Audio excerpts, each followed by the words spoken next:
Olá, o Trajetória já está no ar. Em homenagem aos 250 anos da Casa, nós seguimos conversando com os presidentes que marcaram a história do Legislativo.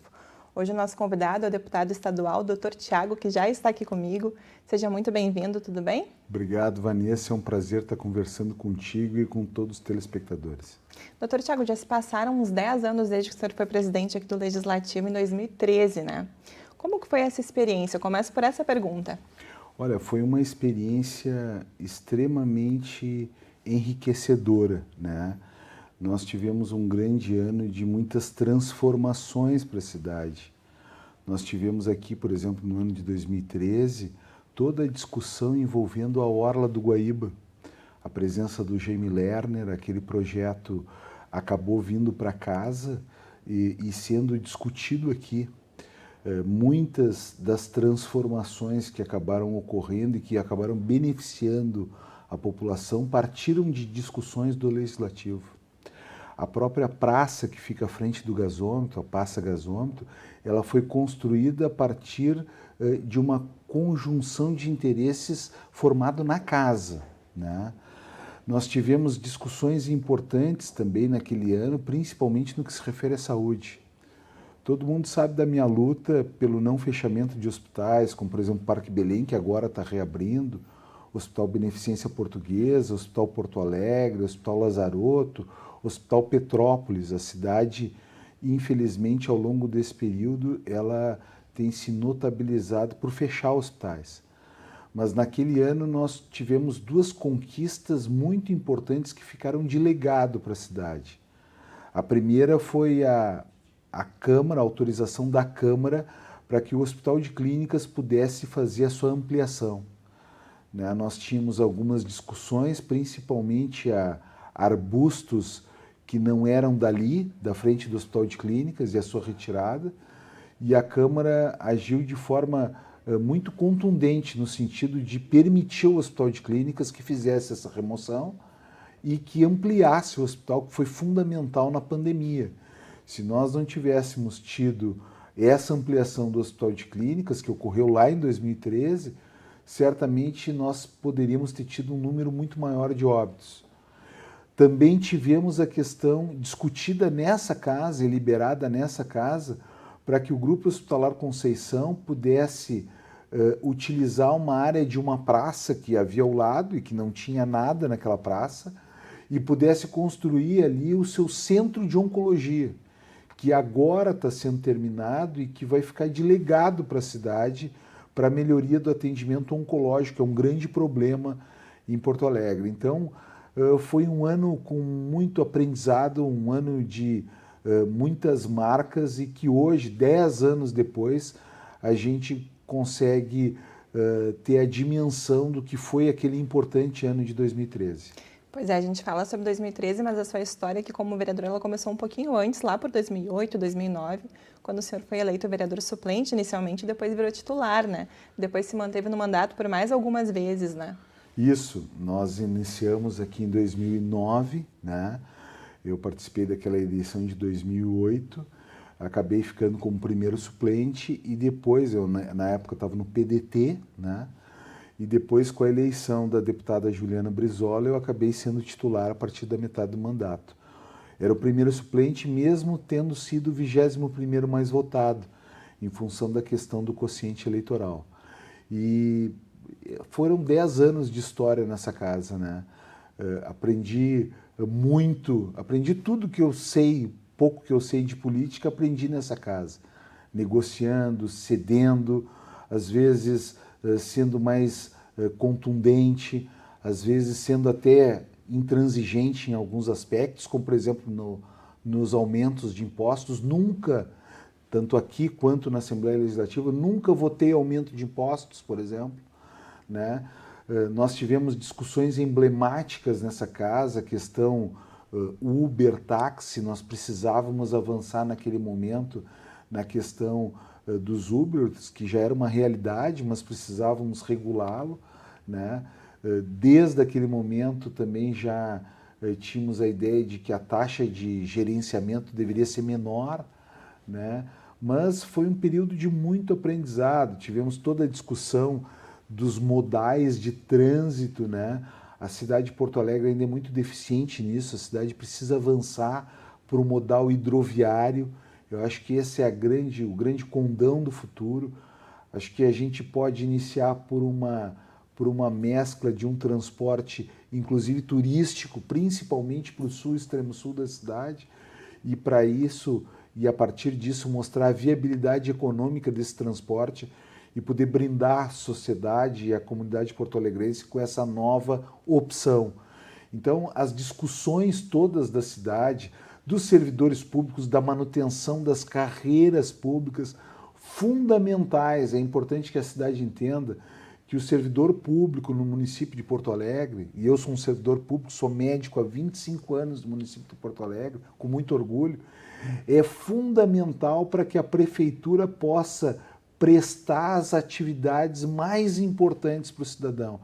Então, sempre fui um intransigente na defesa das carreiras públicas aqui na Câmara de Vereadores.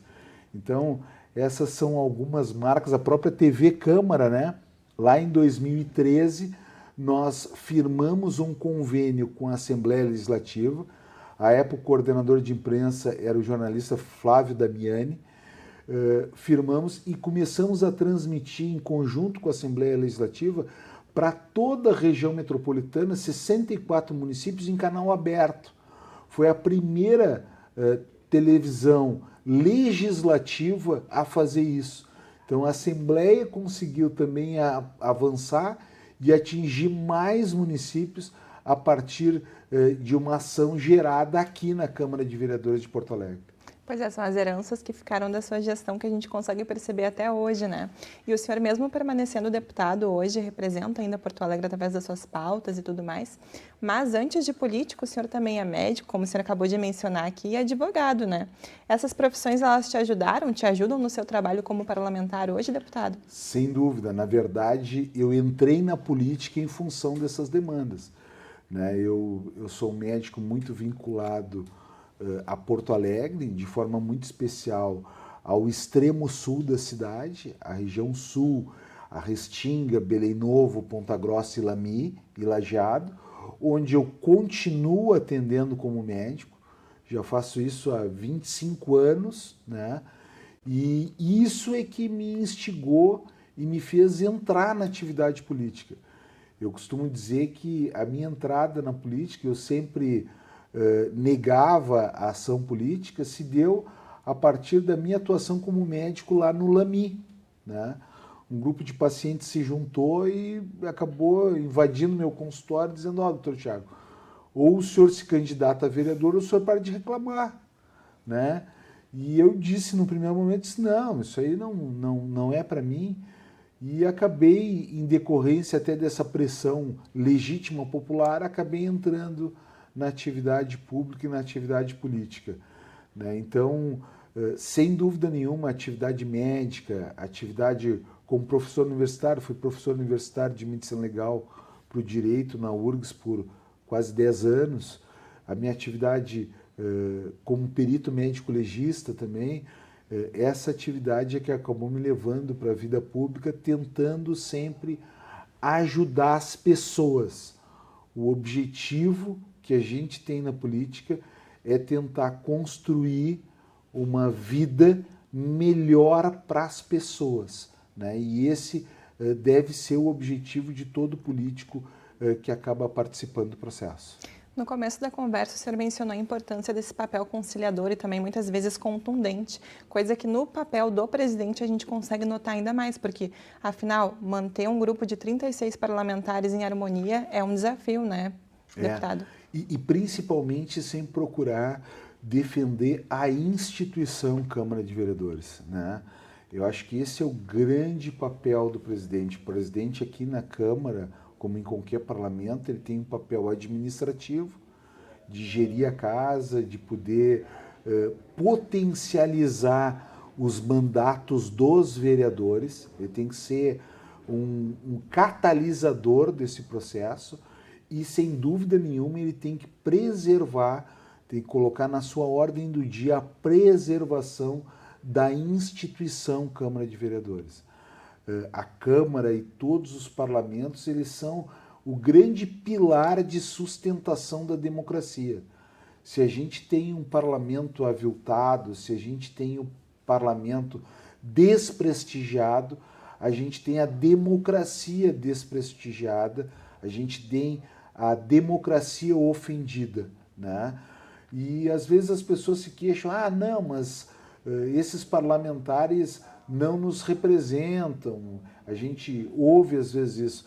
Não, o parlamento é um reflexo fiel da sociedade que ele veio. Ele tem o mesmo número de pessoas boas que a sociedade que ele veio, ele tem o mesmo número de pessoas ruins que a sociedade que ele veio. Então o parlamento é a sociedade se olhando no espelho. Então é importante que a sociedade tenha essa concepção.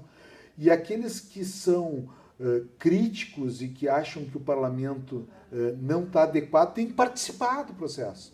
Têm que ser instigados a participar do processo. Porque só dessa forma a gente vai melhorar a nossa democracia.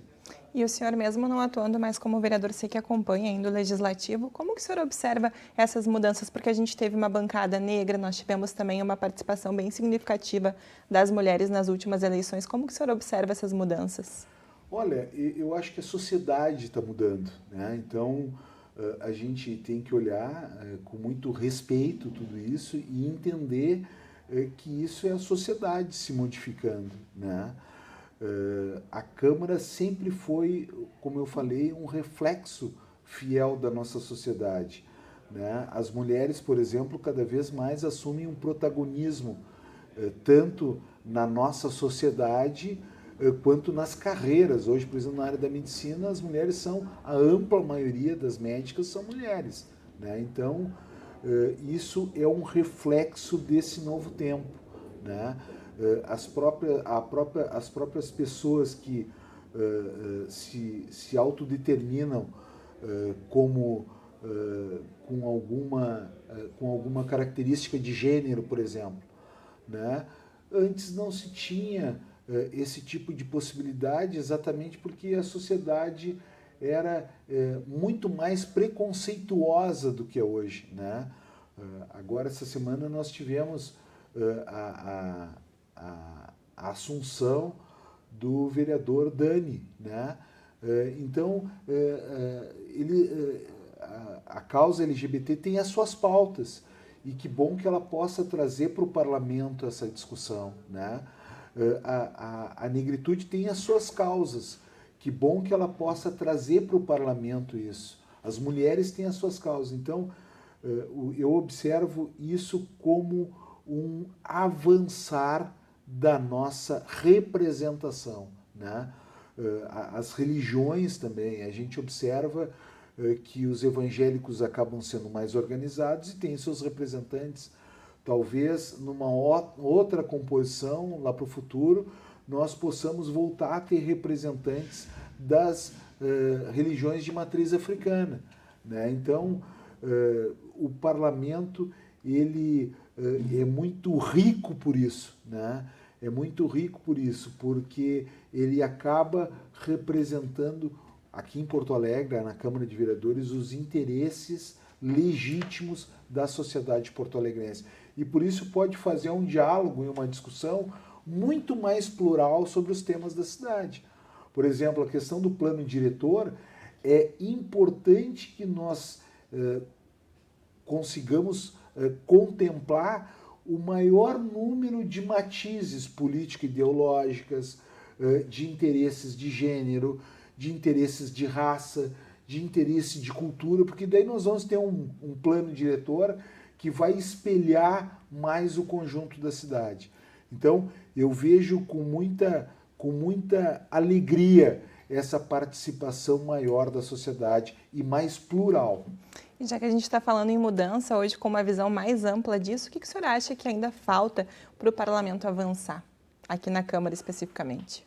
Olha, a Câmara ela é o cenário das grandes discussões da cidade, né? A Câmara tem um protagonismo em todas estas discussões e ela também é um órgão fiscalizador importante da cidade e ela não pode deixar de cumprir o seu papel.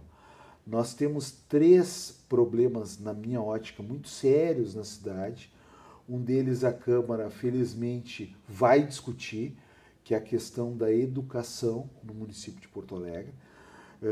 Eu lá na Assembleia sou conhecido como deputado vereador, porque todas as pessoas chegam lá como se eu fosse vereador, porque porque eu estou na cidade e elas têm facilidade de acesso. Então, a gente, a partir de lá, fez algumas discussões importantes.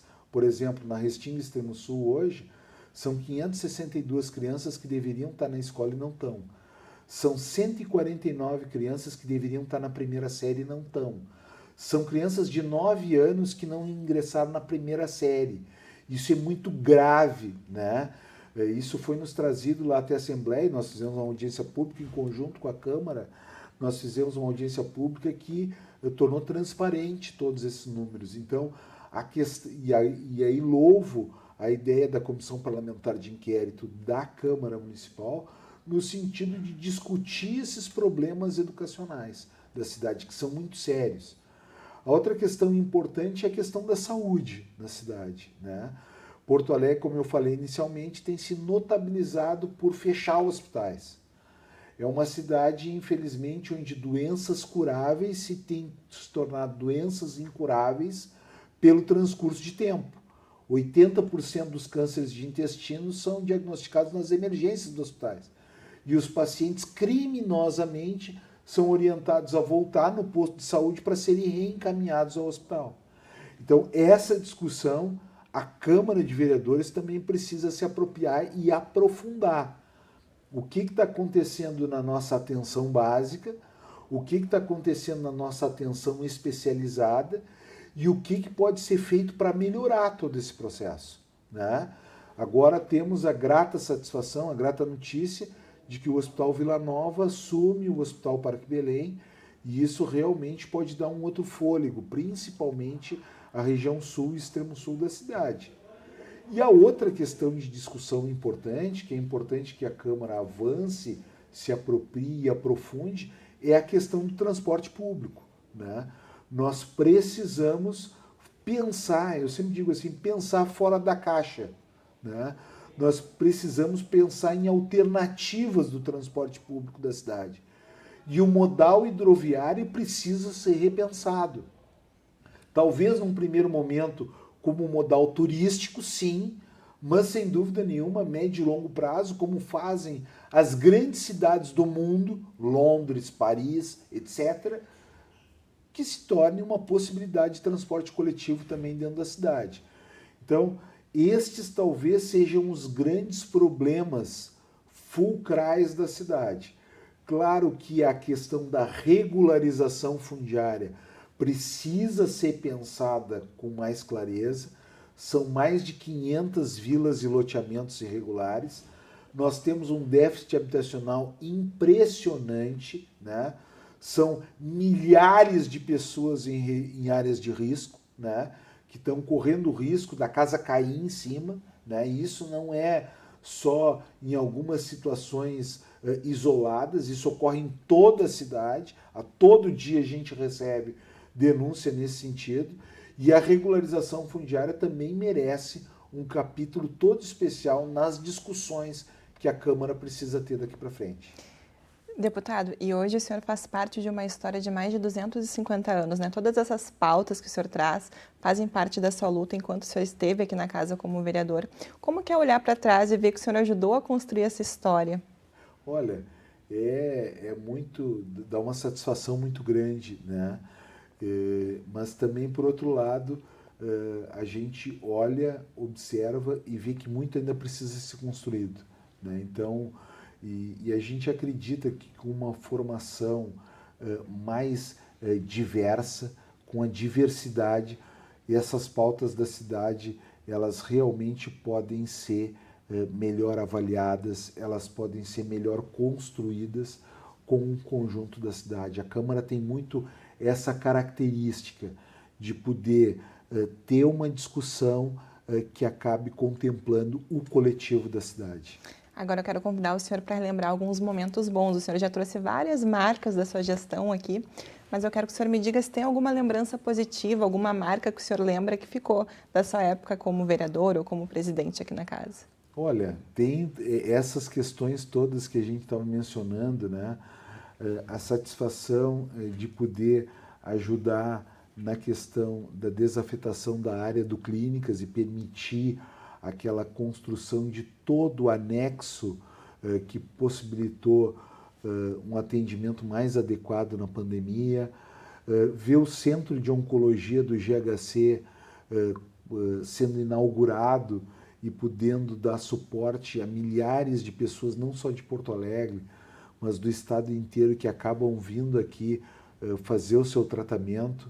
E principalmente, né, passar pela orla do Guaíba, né, e ver o que aconteceu com a orla do Guaíba, né, e a sensação de pertencimento que hoje a população tem àquela orla. Se pensar de que o projeto da orla foi encaminhado para a Câmara, né, como uma situação que talvez pudesse não ser aprovado, e que ali um grupo de vereadores tomou para si esse projeto, e aqui destaco um grande vereador, um irmão que a gente perdeu ao longo dessa caminhada, o vereador Bernardino Vendrusco, que era o meu vice-presidente na época, e que foi o grande protagonista desse processo, né?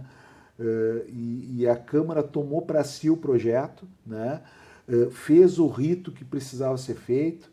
O ex-prefeito, ex-governador, paisagista, arquiteto Jaime Lerner esteve aqui. Foi uma luta para que ele pudesse ser ouvido, né?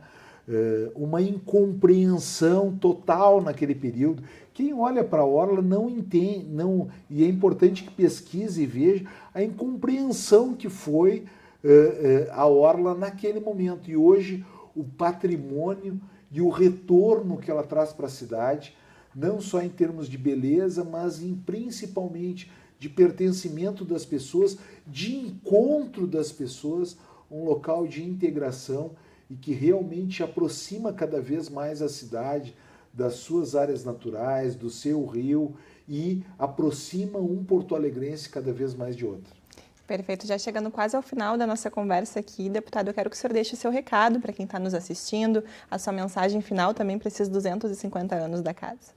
Então, é uma mensagem de realmente agradecimento pelas oportunidades que a população de Porto Alegre me deu de poder ter sido vereador por um período, de estar hoje deputado estadual, né, dizer que esses 250 anos são palmilhados e compartilhados com toda a população, da importância de cada vez mais as pessoas comuns participarem do processo político, participarem aqui na Câmara de Vereadores das discussões importantes da cidade. Isso é extremamente relevante e muito importante. E dizer que a gente continua sonhando com uma cidade melhor, com uma cidade que olhe para o futuro, que seja melhor para os meus filhos, para os teus filhos, para os nossos netos, e que esbanje qualidade de vida e saúde para o futuro. Eu costumo dizer sempre que um sonho sonhado só, ele é só um sonho, mas um sonho que é sonhado junto, ele se torna realidade, que a gente possa tornar esse sonho uma realidade para a cidade, sonhando ele junto com toda a população de Porto Alegre. Que coisa linda de se ouvir. Muito obrigada, deputado, por participar, por nos permitir contar a sua história aqui mais uma vez, e um bom trabalho para o senhor. Muito obrigado, é sempre uma satisfação voltar à Câmara de Vereadores. Então, esse foi o Dr. Tiago, deputado estadual que presidiu a casa no ano de 2013. O Trajetória de hoje fica por aqui, mas você pode rever esse e outros programas nas nossas redes sociais e também no nosso canal do YouTube. A gente volta na próxima semana com mais trajetórias de presidentes que marcaram a história do Legislativo. Obrigada pela sua companhia e até a próxima!